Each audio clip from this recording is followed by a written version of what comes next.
நாளாகமத்தின் 2ஆம் புஸ்தகம் 13ஆம் அதிகாரம். ராஜாவாகிய யெரொபெயாமின் 18ஆம் வருஷத்தில் அபியா யூதாவின் மேல் ராஜாவாகி 3 வருஷம் எருசலேமில் ராஜ்யபாரம் பண்ணினான். கிபியா ஊரானாகிய ஊரியேலின் குமாரத்தியாகிய அவனுடைய தாயின் பேர் மிகாயாள். அபியாவுக்கும் யெரொபெயாமுக்கும் யுத்தம் நடந்தது. அபியா தெரிந்து கொள்ளப்பட்ட 4 லட்சம் பேராகிய பராக்கிரம சேவகரின் இராணுவத்தாரை யுத்தத்திற்கு ஆயத்தம் பண்ணினான். யெரொபெயாம் தெரிந்து கொள்ளப்பட்ட 8 லட்சம் பேராகிய பலத்த பராக்கிரமசாலிகளை அவனுக்கு எதிராக யுத்தத்திற்கு நிறுத்தினான். அப்பொழுது அபியா எப்பிராயீம் மலைதேசத்தில் உள்ள செமராயீம் என்னும் மலையின் மேல் ஏறி நின்று, யெரொபெயாமே, எல்லா இஸ்ரவேலரே கேளுங்கள். இஸ்ரவேலை என்றைக்கும் ஆளும் ராஜ்யபாரத்தை இஸ்ரவேலின் தேவனாகிய கர்த்தர் தாவீதுக்கும் அவன் குமாரருக்கும் மாறாத உடன்படிக்கையாய் கட்டளையிட்டதை நீங்கள் அறியீர்களா? ஆகிலும் தாவீதின் குமாரனாகிய சாலொமோனின் ஊழியக்காரனான யெரொபெயாம் என்னும் நேபாத்தின் குமாரன்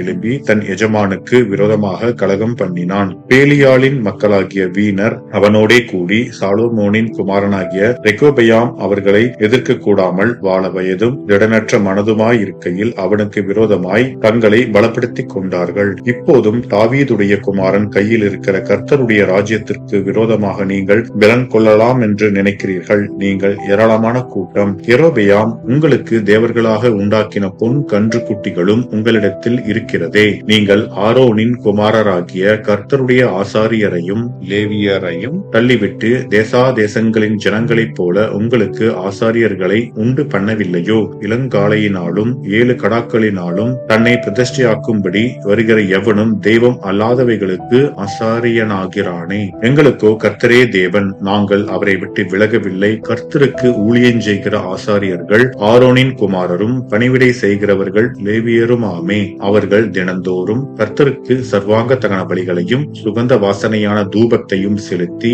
காலையிலும் மாலையிலும் பரிசுத்தமான மேஜையின் மேல் சமூக தப்பங்களை அடுக்கி வைக்கிறதையும் பொன் குத்து விளக்கையும் அதன் விளக்குகளை சாயங்காலந்தோறும் ஏற்றுகிறதையும் விசாரிக்கிறார்கள். நாங்கள் எங்கள் தேவனாகிய கர்த்தரின் காவலை காக்கிறோம், நீங்களோ அவரை விட்டு விலகினீர்கள். இதோ தேவன் எங்கள் சேனாபதியாய் எங்களோட கூட இருக்கிறார். உங்களுக்கு விரோதமாக பூரிகைகளை பெருந்துணியாய் முழங்குகிற ஆசாரியர்களும் இருக்கிறார்கள். இஸ்ரவேல் புத்திரரோ, உங்கள் பிதாக்களின் தேவனாகிய கர்த்தருக்கு விரோதமாக யுத்தம் செய்யாதீர்கள், செய்தால் உங்களுக்கு சித்திக்காது என்றான். யெரொபெயாம் அவர்களுக்கு பின்னாக வரத்தக்கதாக ஒரு பதிவிடையை சுற்றி போக பண்ணினான். அப்படியே அவர்கள் யூதாவுக்கு முன் இருந்தார்கள். அந்த பதிவிடை அவர்களுக்கு பின் இருந்தது. யூதா ஜனங்கள் திரும்பி பார்க்கிற போது முன்னும் பின்னும் யுத்தம் நடக்கிறதை கண்டு கர்த்தரை நோக்கி கூப்பிட்டார்கள். ஆசாரியர்கள் பூரிகைகளை முழக்கினார்கள். யூதா மனுஷர் ஆர்ப்பரித்தார்கள். யூதா மனுஷர் ஆர்ப்பரிக்கிற போது தேவன் யெரொபெயாமையும் இஸ்ரவேல் அனைத்தையும் அபியாவுக்கும் யூதாவுக்கும் முன்பாக முறிய அடித்தார். இஸ்ரவேல் புத்திரர் யூதாவுக்கு முன்பாக முறிந்தோடினார்கள். தேவன் அவர்களை இவர்கள் கையில் ஒப்பு கொடுத்தார். அபியாவும் அவனுடைய ஜனங்களும் அவர்களில் மகா சங்காரம் பண்ணினார்கள். தெரிந்து கொள்ளப்பட்ட 5 லட்சம் பேர் இஸ்ரவேலிலே வெட்டுண்டு விழுந்தார்கள். அப்படியே இஸ்ரவேல் புத்திரர் அக்காலத்திலே தாழ்த்தப்பட்டார்கள். யூதா புத்திரரோ தங்கள் பிதாக்களின் தேவனாகிய கர்த்தரை சார்ந்து கொண்டதினால் மேற்கொண்டார்கள். அபியா யெரொபெயாமை பின்தொடர்ந்து அவனுக்கு உண்டான பட்டணங்களாகிய பெத்தேலையும் அதன் கிராமங்களையும், எஷானாவையும் அதன் கிராமங்களையும், எப்பேரோனையும் அதன் கிராமங்களையும் பிடித்தான். அப்புறம் அபியாவின் நாட்களில் யெரொபெயாம் பலங்கொள்ள மாட்டாதே போய் கர்த்தர் அவனை அடித்ததினால் மரணம் அடைந்தான். அபியா பலத்து போனான். அவன் 14 ஸ்திரீகளை விவாகம் பண்ணி 22 குமாரரையும் 16 குமாரத்திகளையும் பெற்றான்.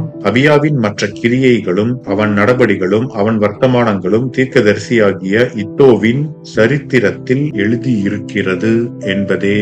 ஆமென்.